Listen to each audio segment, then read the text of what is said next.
Hi students, in this video we are going to discuss the classification of periodic table, long form periodic table which was given by Moseley based on the outermost shell.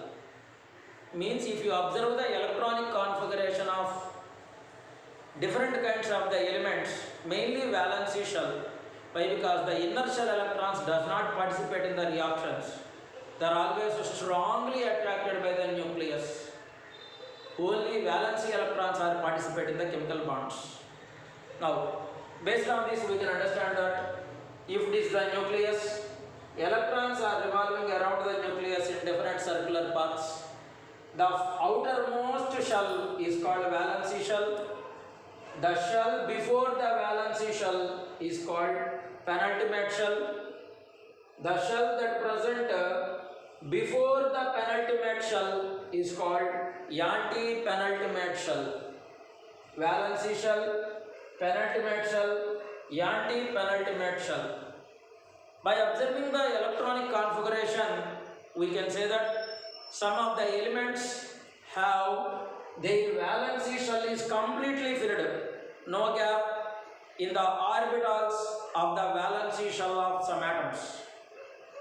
If we observe some of the elements electronic configuration, their valency shell is incomplete. Remember, some of the elements have completely filled valency shell, some of the elements have incompletely filled valency shell, some of the elements have penultimate shell is incomplete. For certain elements, anti-penultimate shell is incomplete. Once again, some elements valency shell is completely filled, some elements valency shell is incomplete. For certain elements, penultimate shell is incomplete. For certain elements, anti-penultimate shell is incomplete. Depending upon these four cases, we divided the total periodic table into the four columns and four groups separately. There are inert gases, representative elements, transition elements, inner transition elements. Inert gases, representative elements, transition elements, inner transition elements. In these inert gases, valency shell is completely filled. Valency shell is completely filled in the case of inert gases. Representative elements, valency shell is incomplete. Transitional elements, penultimate shell is incomplete. Inner transitional elements, anti-penultimate shell is incomplete. Now let us discuss each and every group individually, separately in a clear manner. Now let us study about the brief note about the inert gases. We already know the inert gases are helium, neon, argon, krypton, xenon and radon are the inert gases. Why they are called inert gases? Their valency shell is completely filled. There is no movement of electrons from its valency shell to the other element. If there is a movement, then the reactions can be taken place. But here there is no movement. So their valency shell is completely filled and they are called inert gases. Now, which group elements? 18th group elements are the inert gases because they are extremely present on the right hand side of the periodic table.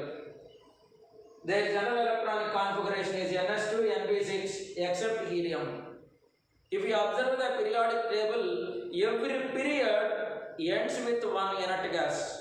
First period ends with helium, second period ends with neon, third period ends with argon, fourth period ends with krypton, fifth period ends with xenon, sixth period ends with radon. These are all the group elements are not ready to react with other elements, so they are called inert gases. Their valency electrons are 8, that is called octet configuration. Let us discuss representative elements now. Now, what are the representative elements?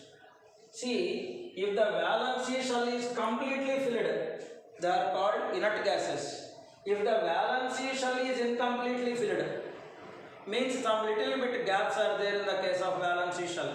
Because of the empty orbitals, there is a transfer of electrons from one atom to the other atom, or there is a sharing of electrons from one atom to the other atom.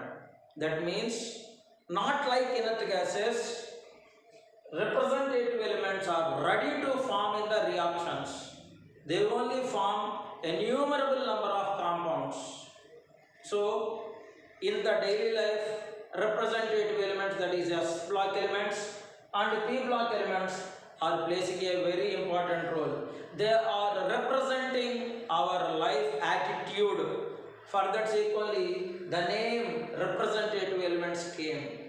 Now, what are the representative elements? S block and P block elements are called representative elements. But here an exception is there. Except 18th group. Why? Because the 18th group is called inert gases.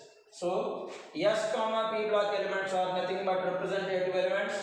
S block elements we already know. Group 1 and group 2 elements are nothing but S block elements. They are alkali metals and alkaline earth metals with their general electronic configuration NS1 and NS2. First group elements NS1, second group elements NS2. Now, P block elements we already know. Group 13, group 14, 15, 16, 17. Of course, include 18 also belongs to the P block because its differentiating electron enter into the p orbital. But the group 18 elements in its valency shell completely filled. So we categorized them as inert gases. So group 13, 14, 15, 16, 17 comes under P block elements. Boron family, 2 halogens, their general electronic configuration NS2 NP1, NS2 NP2, NS2 NP3, NS2 NP4, NS2 NP5. That means the general electronic configuration of P block elements starts from NS2 NP1, ends at NS2 NP5, except 18th group, that is nothing but inert gases. Now let us study briefly about the transition elements. Transition elements. These elements have incompletely filled penultimate shell. Valency shell is completely filled, inert gases. Valency shell is incompletely filled, representative elements. Penultimate shell is incomplete. There are transition elements. More number of metals what we are using for different uses: zinc, molybdenum, rhodium, palladium, manganese, iron, cobalt, nickel, copper. Many number of the elements which have innumerable number of uses are present in this group. They are transited our life. For that sake only they are called transition elements. By mixing these are all such kind of the elements in different ratios, nowadays we are preparing alloys. Alloy is nothing but group of 2 or more metals or non-metals or metalloids in a fixed ratio. To get the required element is called alloy. Right.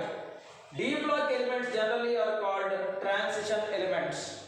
Now, what is a D block element? If you write the electronic configuration of the element, if the differentiating electron enter into the d orbital, so those are all the elements comes under D block elements.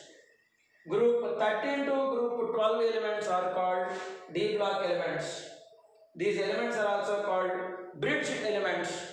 If you observe the periodic table, first group, second group are S block elements. 13, 14, 15, 16, 17, 18 P block elements. In middle, like a bridge in between the S orbital S block elements and P block elements. Like a bridge, they are arranged further sequentially. They are also called bridge elements. They like look like as a bridge between S comma P blocks.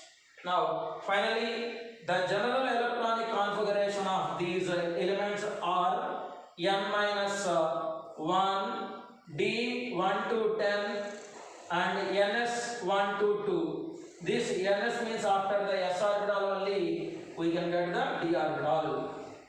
The general electronic configuration is n minus 1, d 1 to 10, and ns 1 to 2 is the general electronic configuration of transition elements. Let us learn now about the inner transition elements. The last one, inner transition elements. In the name only there, inner means for them anti-penultimate shell is incomplete. Valency shell is completely filled. Inert gases, valency shell is incompletely filled. Representative elements, penultimate shell is incompletely filled. Transitional elements, anti-penultimate shell is incompletely filled. Inner transition elements. Which block elements are called inner transitional elements? F block elements are called inner transition elements. These F block elements are placed at the extreme bottom of the periodic table. Down of the periodic table they placed in a separate manner. If they included along with the table shape is changing, and at the same time we are unable to study the properties easily. So for that, mostly try to arrange the F block elements at the extreme bottom of the periodic table in 2 rows, means in 2 periods. There are 4f and as well as 5f period. The 4f period of F block elements are called lanthanoids. 5f block is called actinoids. See, these lanthanoids starts from cerium and ends at lutetium. Why they are called lanthanoids? Properties of these 13 elements from 58 to 17, 13 elements look like as lanthanum of atomic number 57. Properties of the cerium to the lutetium, atomic number 58 to 71. These 13 elements properties are very similar to the element that is called lanthanum of atomic number 57.